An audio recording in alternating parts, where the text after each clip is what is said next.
The Battle of Los Angeles is raging. Civilian protesters in homemade body armor carrying homemade signs, lodging rocks as they exercise their First Amendment rights on one side. On the other side, there's law enforcement, LAPD, the FBI, HSI, the National Guard, and even the United States Marines, all in armored vehicles, firing tear gas as they seek to quell alleged unrest. The images out of Los Angeles have stirred the soul of our nation. Streets are filled with armored vehicles, helicopters circling above, and families. They're caught between fear and frustration. But make no mistake, Los Angeles is not a war zone. It's a city of dreamers, a city of workers, and communities that deserve safety and justice. Today, we're diving into the high-stakes showdown unfolding on America's West Coast. A full-blown clash between, in this corner, President Donald Trump, and in the other corner, California Governor Gavin Newsom. Folks, it's East Coast versus West Coast all over again. But this time, Snoop doesn't have to wonder if the East Coast doesn't have love for the West Coast, because this is a fight over immigration enforcement, the use of federal troops, and who gets to control the streets of Los Angeles once and for all. In this episode, we'll unpack the escalating standoff in LA that has turned out to be a clash between the federal government and California's governor. With troops on the ground, lawsuits in court, and democracy itself on trial, this isn't just another protest. It's a battle for power, a battle for absolute power. President Trump is deploying active duty Marines and federalizing California's National Guards to back ICE raids, and Governor Newsom, on the other hand, is pushing back with force, with lawsuits, and a rallying cry for state sovereignty, for state rights. Two of the most powerful politicians in our nation are at the helm of what's bound to become a major national crisis. I'm Hendrell Remus, and this is Politics Unfiltered.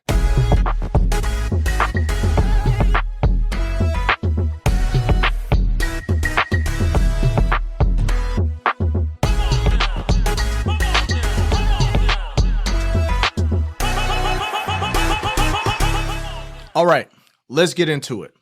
Most Americans are wondering, what in the hell is happening in Los Angeles right now? What's happening? Well, here's how we ended up here. Since early June, Los Angeles has become somewhat of a flashpoint for the nation's anti-deportation movement. It has become pretty much ground zero for the resistance, with people taken to the streets to protest after ICE and the FBI and Homeland Security launched sweeping raids across the city on June 6th, reportedly arresting over 100 individuals, including legal residents and even reports of children being arrested. Within hours of those raids, the response was immediate. Protests swelled across downtown LA, and protesters did not hold back, using tactics like blocking the 101 freeway and setting up barricades and eventually barricading traffic. Hundreds joined, and the number jumped quickly to over 1,000, causing law enforcement to respond. Now, let me set the stage, because ICE has claimed that the arrests they've made during the raids in LA only include convicted murderers, child molesters, and drug dealers. And with at least, I think, one suspect accused of throwing a Molotov cocktail. Now, let me say this. If they have arrested violent criminals and sexual predators, great. We do not want them on our streets, terrorizing our communities or hurting American citizens. But if protesters and immigration activists are right that this is not true, then we have a problem. And that's what has triggered the level of outrage, both supportive and critical of the operation that's been carried out by law enforcement in Los Angeles. As a result, federal officials have been deployed. I'm talking about thousands of troops from the California National Guard plus the United States Marine. And they've been deployed under what's called Title 10 authority.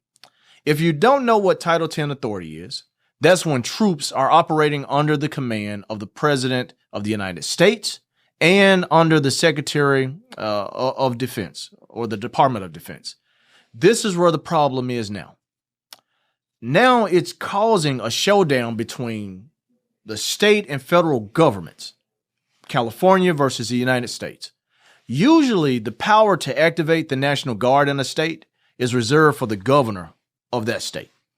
But in LA, the president decided not to consult the governor. After even talking to him, he decided not to consult the governor, but to federalize the California National Guard to respond to the protests. This is the first time. This is the first time since 1965 that the Guard has been federalized without the governor's approval anywhere in the country. We'll have available police units from the regular Army to help meet state responsibility.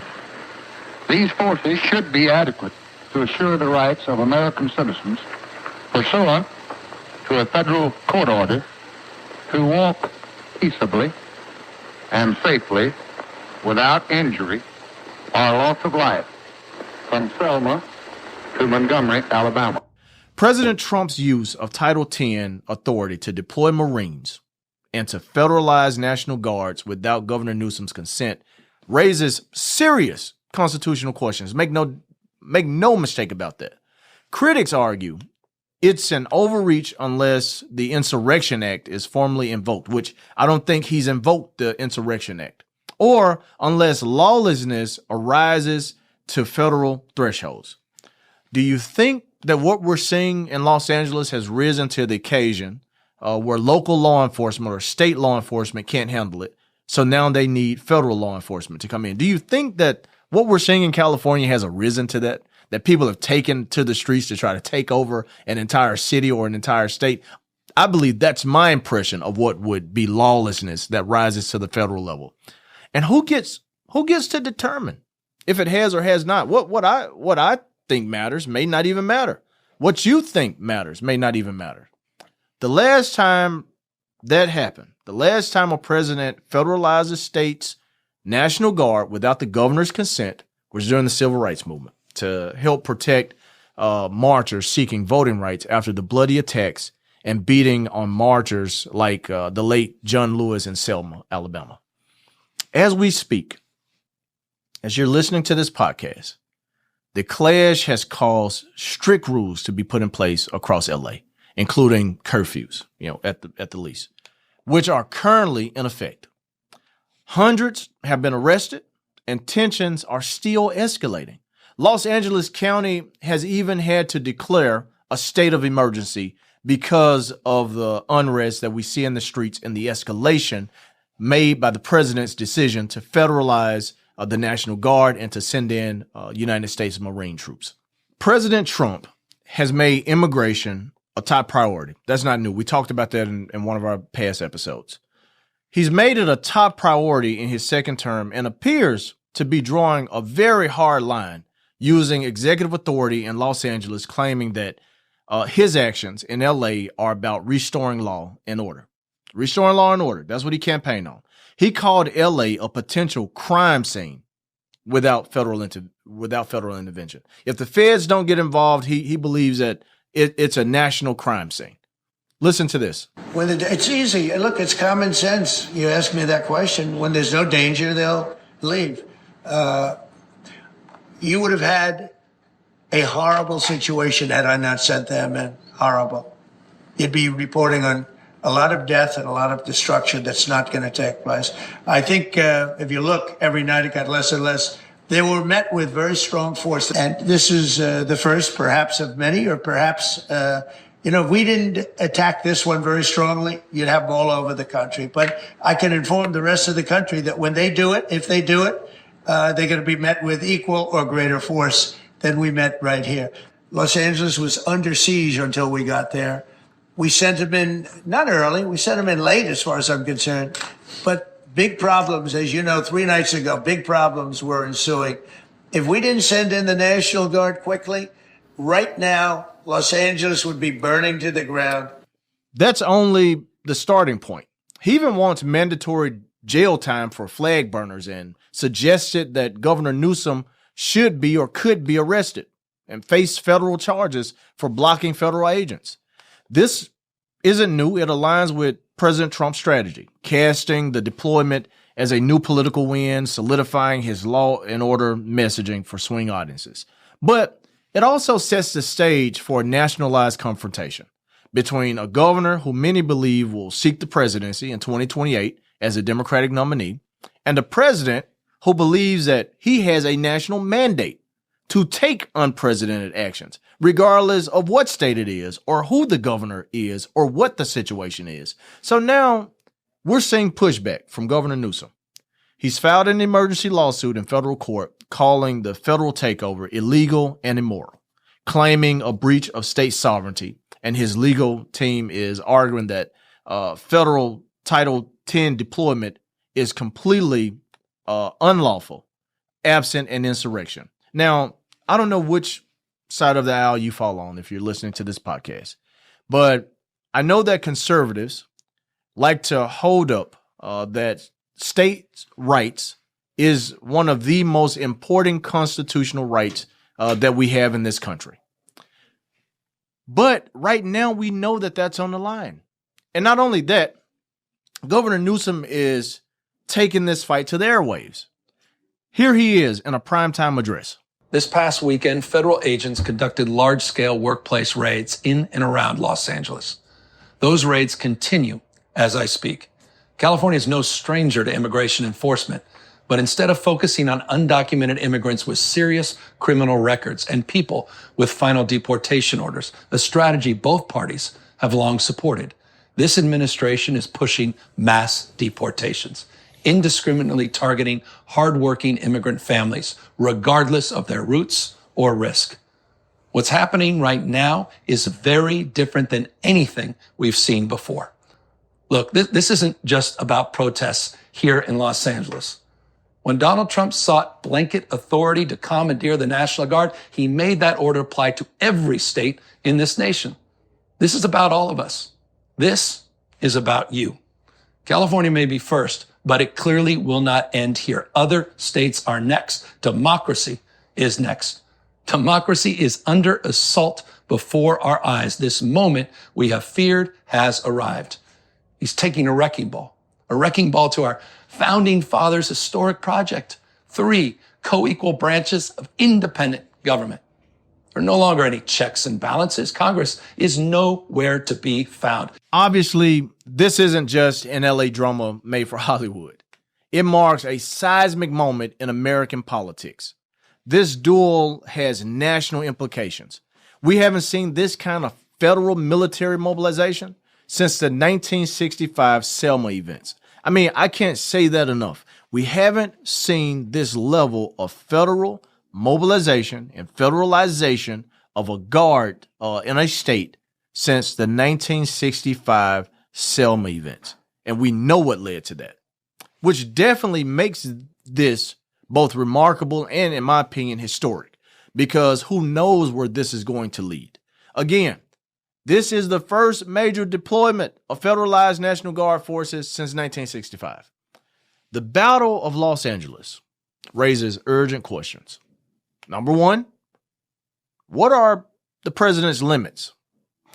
Number two, can states push back? And then finally, I believe, how will voters in battleground states perceive it? Thinking about all people all across the country who are not in California, how are we viewing what's happening in California right now? Do you think it's good? Do you think it's bad?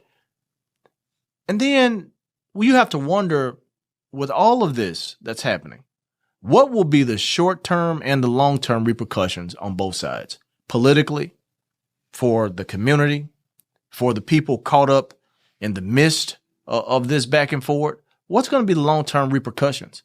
Who's asking those questions at the state level and at the federal level? Because the one thing that we know is that this duel between these two men will have national implications. We haven't seen this kind of federal military mobilization since the 1965 Selma events, making them both remarkable and historic. I can't say that enough. Making them both remarkable and historic. The president has said that National Guardsmen and Marines are being deployed to protect federal agents and federal buildings. That's his cause. That's why he said he's sending them there. I wish this energy would have been somewhere around on January the 6th, but that's an entirely different episode in itself. But I say that because we know that this deportation effort, his deportation efforts, have increased in every state across America. Does this now mean that the same level of protection will be warranted in cities and towns all across America? Will we see federal troops escorting or protecting ICE and HSS and FBI agents around the country?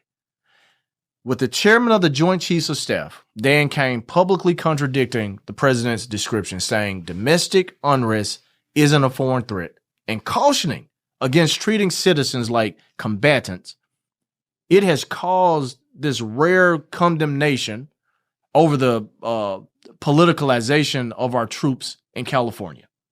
So where do we go from here? Civil liberties advocates warn of eroding boundaries between military and law enforcement. And many legal scholars say the operation toes a dangerous line.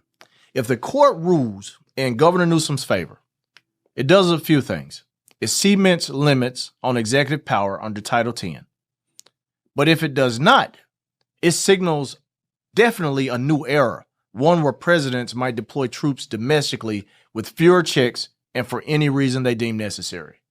But beyond legal repercussions, there are these no kings protests that are popping up and taking place across the nation, adding even more fuel to the national unrest. Politically, both sides are shaping the narratives. Newsom positions himself as national defender of democracy and state rights, while Trump cements a hard line, law and order. Just wholeheartedly law and order. And that's the posture that he's taken towards California and towards immigration, is that he wants law and order in America. Possibly a very pivotal argument for his 2024 and 2028 base, or 2026 base, that they'll need to try to help keep control of Congress in the midterms. But how do immigrants or the American people benefit from any of this? I believe that it further erodes unity in the country, and it makes us even more steadfast in our ideological views and differences. And let me be clear. Let me say this, because some of what we're seeing in Los Angeles right now, in downtown LA, is, I think, mind-boggling. When you have protesters who are not agitating or trying to harm law enforcement or not disobeying orders, but you have peaceful protesters who are walking along these protest routes, and behind them or on their sides, you have LAPD mounted on horseback with these sword-shaped batons, battering these folks. That is no way to create an environment for peaceful protests, which these protesters have a right to do in this country and in LA. And that knife cuts both ways. We also can't have these little random groups of agitators who are willing to throw rocks or try to harm law enforcement or loot communities or to set things on fire if that's happening. We can't have that happening. But on the law enforcement side of the house, it seems like there's this direct intention to want to do harm or want to cause malice in these moments. I mean, we have this sick sheriff out of Florida saying things like this. Listen to this. If you let it turn violent, you do not want to do that in Brevard County. I'm going to tell you that, and I believe I can speak for my fellow sheriffs around the rest of the state. You don't want to let it happen. And just so there's no confusion, because I don't want to hear any whining later saying we didn't know, I'm going to break it down for you, all right? If you try to mob rule a car in Brevard County, gathering around it, refusing to let the driver leave, in our county, you're most likely going to get run over and dragged across the street. If you spit on us, you're going to the hospital and in jail. If you hit one of us, you're going to the hospital and jail, and most likely get bitten by one of our big, beautiful dogs that we have here. If you throw a brick, a firebomb, or point a gun at one of our deputies, We will be notifying your family where to collect your remains at, because we will kill you graveyard dead. We're not going to play. This man, a sworn law enforcement officer, is threatening to kill citizens. To kill citizens, graveyard dead, he's saying. Come on, folks. That's not what this moment should be about. That's not what this protest should be about. Let's think about the folks whose lives are hanging in the balance in this moment. The solution to this crisis isn't more troops. It's more trust, not more federal force, but more federal fairness. But instead of listening, Washington sent in boots. They believe putting boots on the ground is the solution to this thing. Instead of leadership, we got lockdowns. Instead of solutions, we got silence, followed by the roar of helicopters and the rumble of military trucks rolling down Figueroa and Florence. This is not how you govern a free society. You do not impose unity through force. You earn it with fairness. You do not oppose unity through force. You earn it through fairness. The crisis in Los Angeles is a local wound that demands a local cure. The folks on the ground in Los Angeles, LAPD, the mayor, the council, those folks have got to be at the forefront offering a local cure. That means the mayor, the governor, and local law enforcement must be competent and respond decisively, period. And yet, what we have seen is the federal government bypass state authority, bypass local authority, federalizing the California National Guard, deploying active duty Marines to patrol American streets, and doing so pretty much without consent, without consultation, or without really any legal clarity. I mean, we at the least need legal clarity on if this is even doable in our nation. We know that constitutionally it just does not seem right, but we need absolute legal clarity. Here's what we have to do, or here's what the folks in California must do. They have to de-escalate.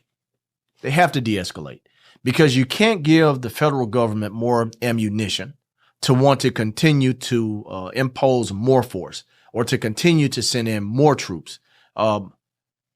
They must de-escalate. Let me say this, and I hate I have to say this, but if you are planning to attend a protest or participate in a protest or even put together your own protest, you need to be very careful. You need to be very careful.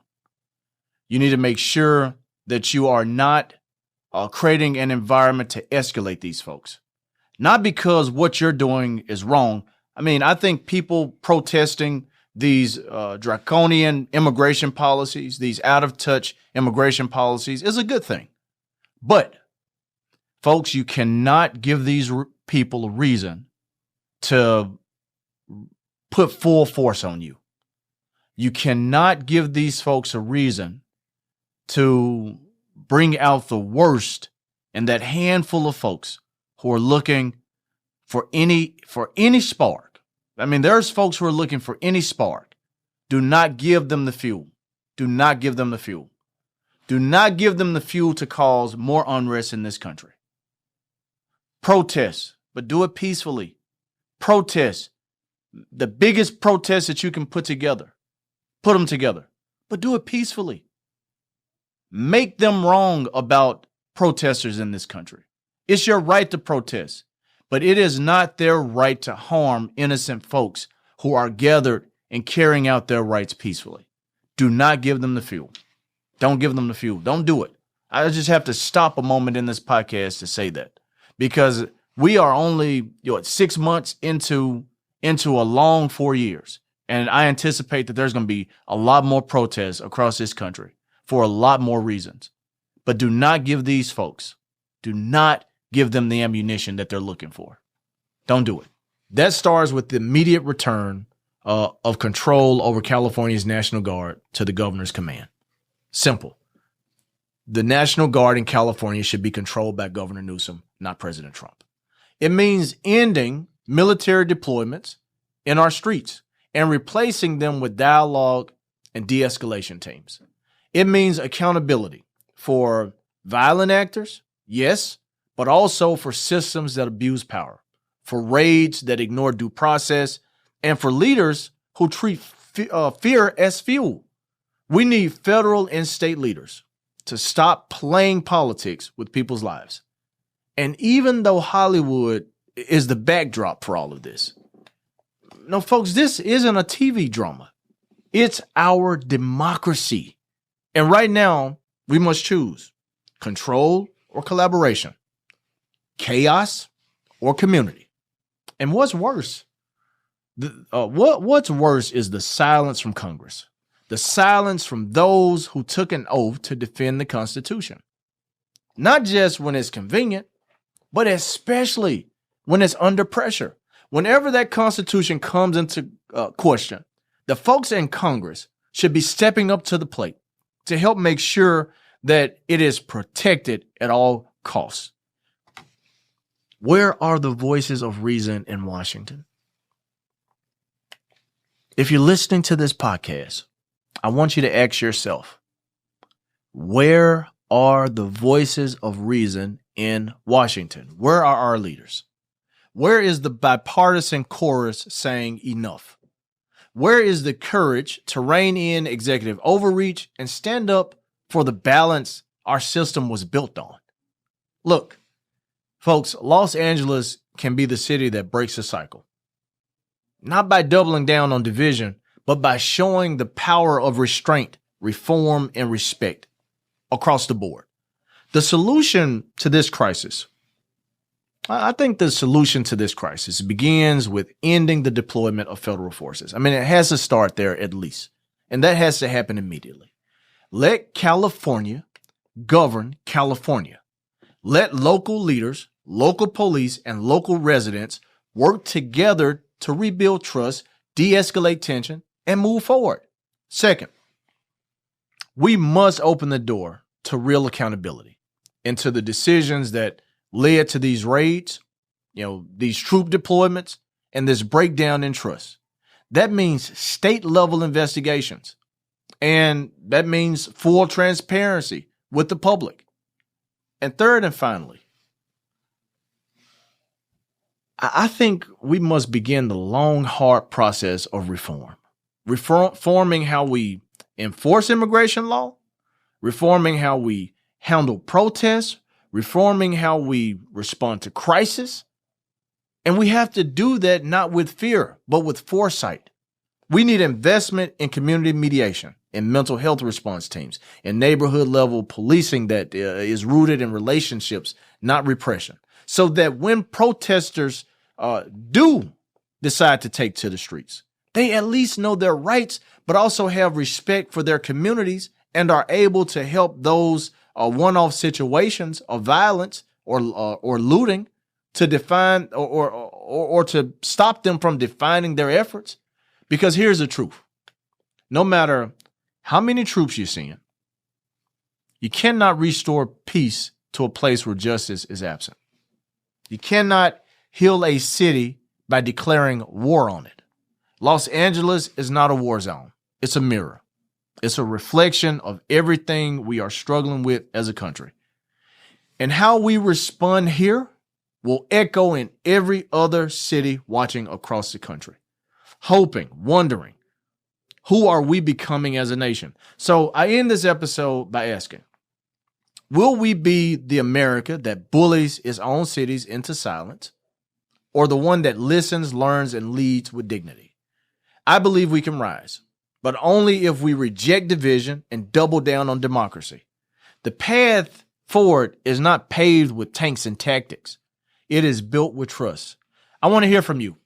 Drop your thoughts in the comments. Hit me up on social media at Hendrell Remus, and let's keep this conversation unfiltered. Make sure you like, comment, subscribe, and share this episode with someone who needs to hear it. And remember, truth matters, people matter, and silence is never neutral. Until next time, stay informed, stay critical, and never stop asking the hard questions. This is Politics Unfiltered, and I'm out.